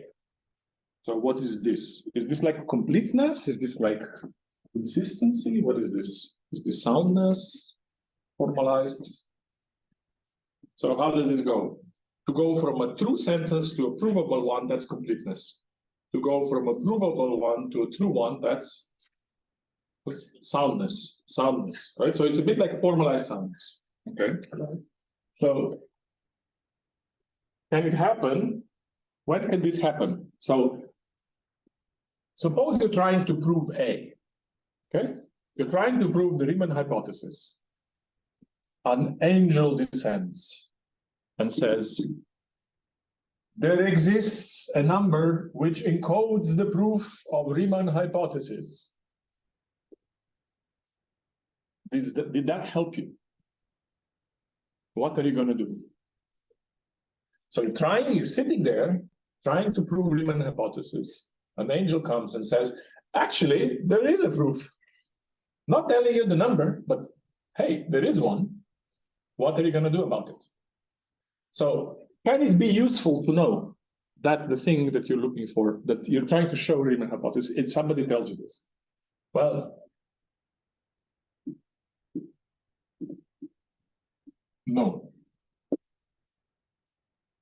Knowing that there is a proof doesn't help you in knowing. Okay? So what is this saying? This is saying that this assumption is useless. If you can prove this implication, you can already just prove A. So the assumption is not really doing anything for you.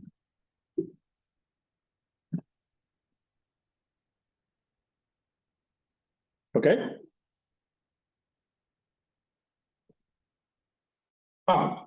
Also note that Gödel's second theorem is the special case of this.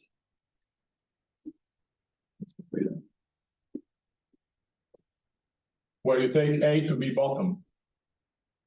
Why? Well, let's plug in A to be bottom. And it says T proves. So now we're going to have provable bottom implies bottom.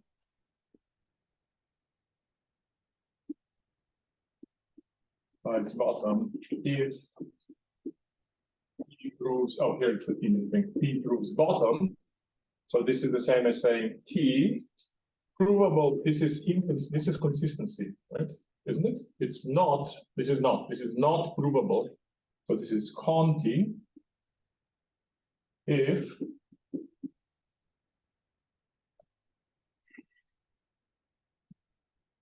T is consistent. Well, if what? If T, well, what does this say? It says not con T. Right?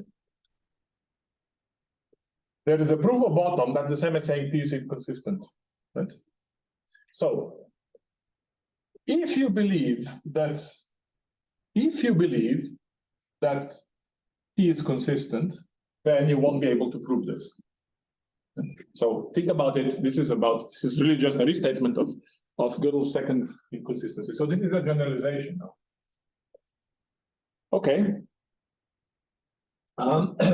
Now let's have a look. We are trying to prove this thing here.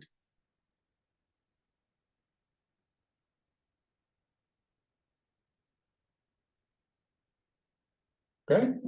So there are two directions. One direction is this one. Okay. Well, this is trivial. Why? Well, if T can prove A, then of course it can prove that blah, blah, blah follows A. You can show A, T can show A without the assumption. It can also use it, you can also prove it with the assumption. Okay, the other direction is more interesting. The other direction is going to be, goes like this. So where do I want to put this? How much do I have here? Not that much. Okay, I'll write it here. Okay, so now we want to go from left to right. So suppose T shows that if proof T not A, okay, so suppose this, show, what is it that we want to show? We want to show that T proves A. By the way, before we keep going, is it the case that from Loeb's theorem, this HT business follows?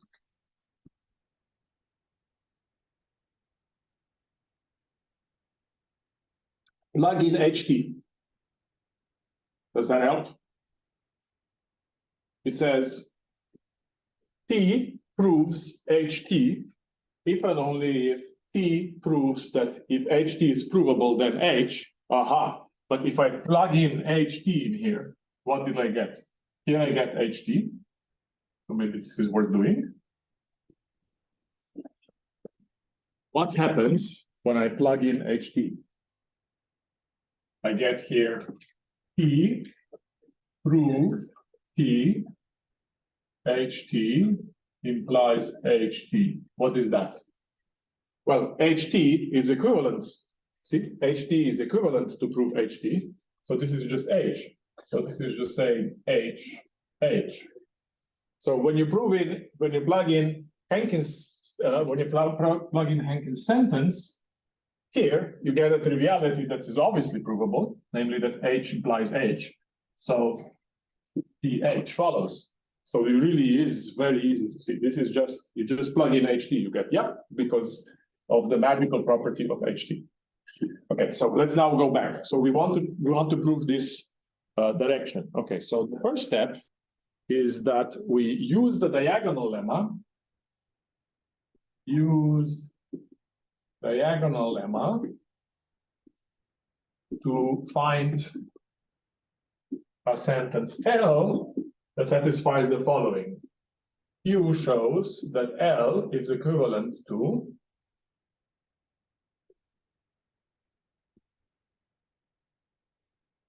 if L is provable, then A. Does this remind you of anything? L says, if I have a proof, then A. So this is now the formalized version of Pope-Benon, right? Because this is the Curry paradox sentence that we were considering earlier.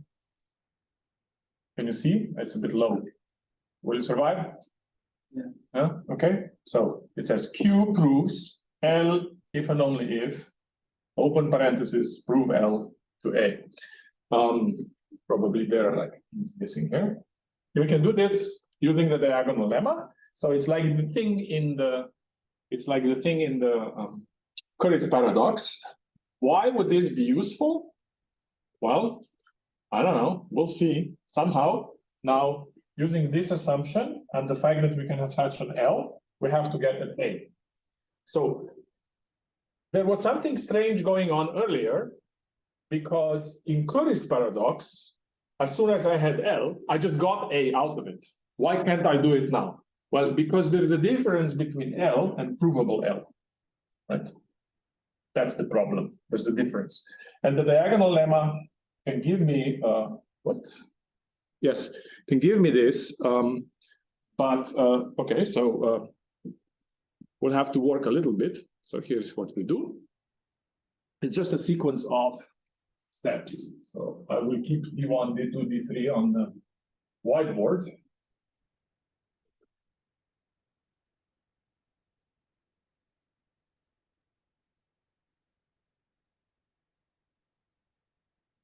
Okay, so it goes like this.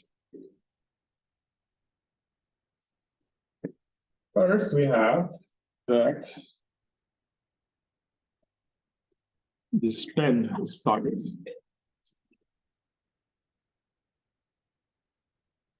Now I don't know which pen is tired because I threw it in. That's okay. So the first one is that P can prove that the following is provable. If L, then prove L implies A. This is by D1. Why is this by D1? Okay. D1 is always like this. You look at the thing that is inside and you ask, can T prove this? So, can T prove the implication that L implies this thing here? Yes, because we use the diagonal lemma to construct L so that it actually proves this implication. So therefore, it can also, of course, we can prove just that direction, and Q can prove that direction, therefore also can T, because it's an extension of Q. So this is just T1. Okay, and then we have that T shows if L is provable, then it is provable that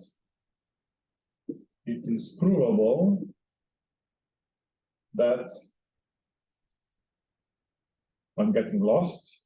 It is provable that L implies A by, in the notes, Zoom people, in the notes it says by D2, but I think it should say D3, right? It should say D3. D3. Let's see. So I have L here. Oh,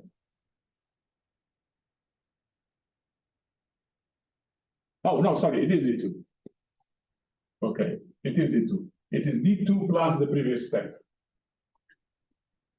Okay, so the way you think of it is like this. Okay, I can prove, I have a provable implication. Therefore, if somebody gives me proof of assumption, I will be able to conclude proof of the conclusion. So this is D2 plus D1. We have seen this before, right? So D2 says you have to have two things. You have to know that an implication is provable. You have to know that an assumption is provable, and then you know that the conclusion is provable. Or put it in another way, if I know that the implication is provable, then I will be able to discharge it and I'll be left with, oh, I can prove this. This is what it is. I know that the implication is provable, therefore, if the assumption is provable, the conclusion will be as well. It is these two. Then, the next one is that we have T, prove T, L, and prove T, prove T, L, then prove the A. Again, I claim by D2. Why? Okay, so this is really D2, then it better be the case that this is an implication, and that's the assumption, and that's the conclusion. But what is L? Well, L is an implication, up to equivalence, right? You can manipulate this equivalence. Up to equivalence in here, I have this implication. L is more or less, right? It's equivalent to prove L, well, prove PL to A.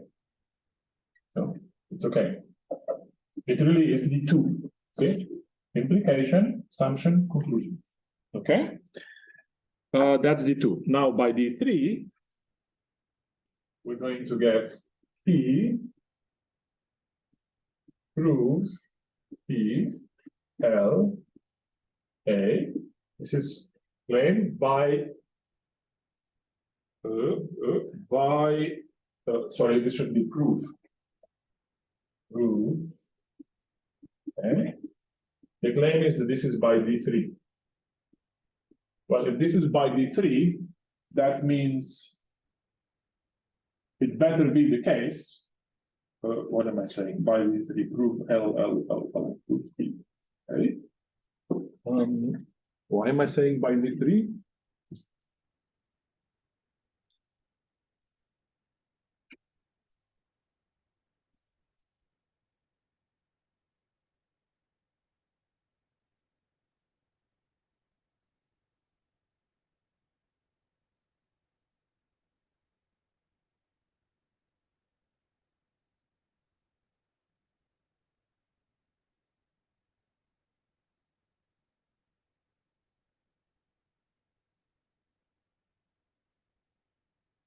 Okay. So I have to observe this. Okay. So by D3 plus the previous one. Okay. So once again, the previous one says if you can prove L and you can prove that L is provable, then you can prove A. But by D3, this bit here is provable. So here we have. It's a bit of logic. Okay. So if I have prove L, so think of it this way. If I have prove L, okay? If I have prove L, then by D3, I will also get prove L. Yes? So as soon as I have prove L, by D3, I will also have prove L. Therefore, up here, as soon as I have prove L, the other one, I don't need to assume I can prove it. So it just falls off and then I have this. Okay? Logic. Okay. And now it follows that prove P L implies A. Now this is by the previous one and our initial assumption. What is the initial assumption? We have an initial assumption here. Star. Right? Let's see. We now know that if L is provable, then A is provable. But we assumed that if A is provable, then A. So we can just chain together this implication and this implication. So if T is provable, then A. Okay? On the other hand,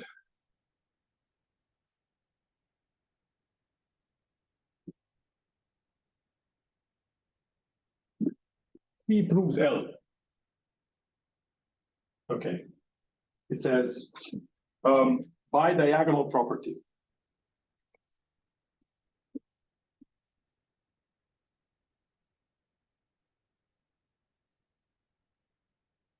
Why would that be? What is L? Like this. Aha. We actually now show this thing, you see? Proof, well, by a diagonal property and the previous thing, always the previous thing. So we now proved this implication, which is this implication, but L is equivalent to it, so we can also prove L. L is equivalent to the implication we just proved. But now we say, aha, but therefore, L is provable.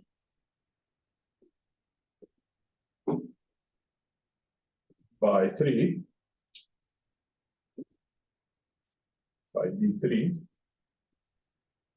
Why? Well, D3 says if T actually, where are we? D1 maybe? D1, sorry, D1, yes. Here, D1, T proves L, therefore it proves that it is provable.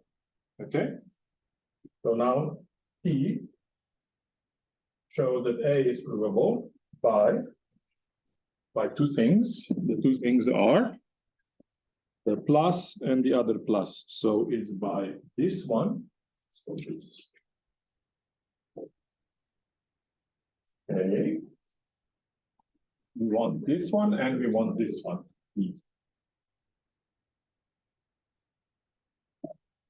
A plus B, because B says provable L implies A says provable L, therefore A.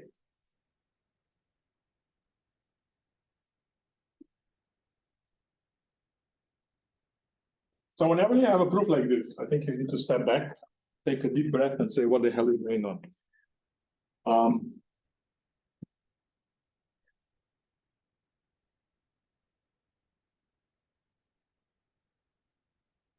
So it's kind of a little bit like Curry's paradox in the sense, I mean, we kind of used the idea of Curry's paradox by constructing this Curry's sentence, because this is like the Curry sentence, except that we didn't use, we stuck in this probability business at some point so that we can, there's a difference. So here we have the probability business. So, okay, so because we did that, we won't be able to just use the naive reasoning of Curry's paradox that I had earlier. Earlier, when I spoke about the Curry's paradox, it was just you just keep proving the same implication, and it's a very simple proof. But now everything will get more complicated because of this nasty probability business, because you need to be able to mediate between levels like provable, and L, and so on. Okay, so that's to be expected, and that is what happened there. We could also think about, okay, so how does that help? Well, it's helping me to show, exactly that this passage isn't helpful. Right? So, I mean, that's what Loeb did.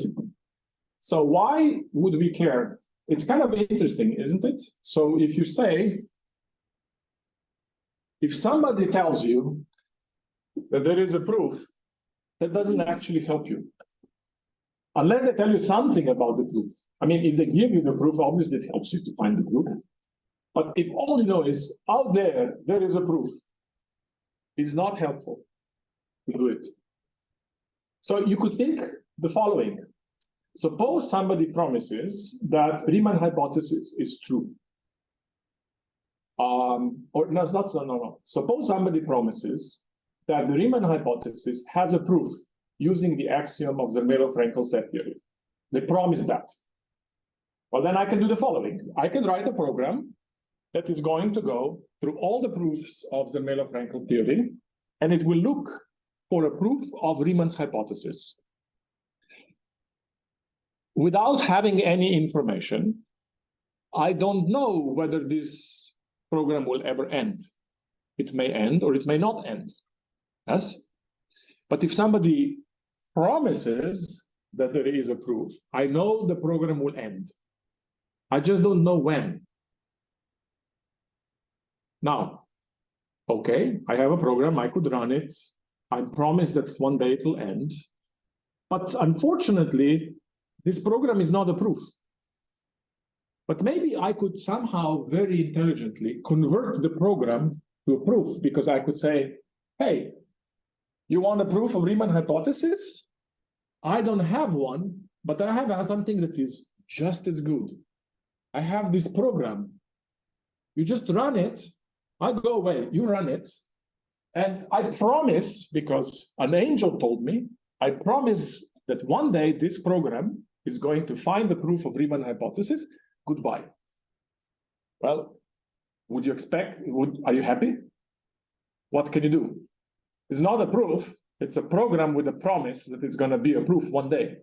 So that's weird. Yeah, I mean, you can start running it and exploring it, but you don't know. I mean, how do you know, right? So This theorem is saying that the trick I just described doesn't work. You could hope that you can somehow say, I don't have a proof, but I have a promise of a proof, and that's good enough to concoct, to create something that is going to be as good as a proof. No, can't do it.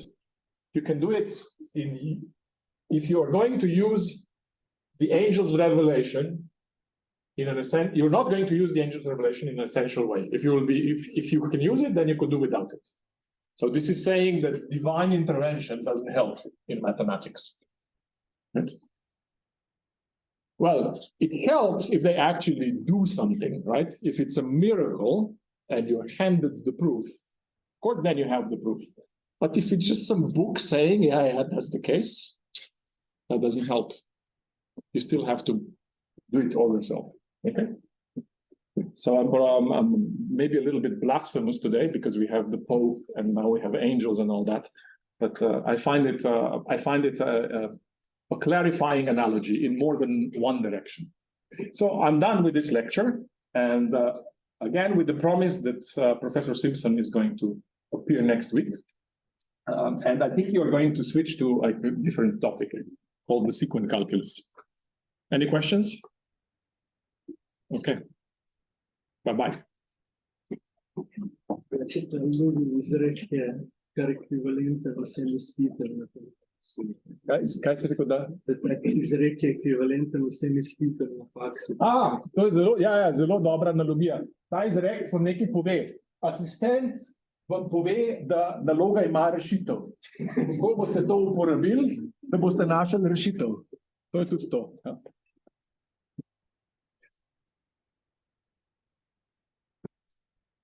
Bye bye, Zoom. To je pa Erdos.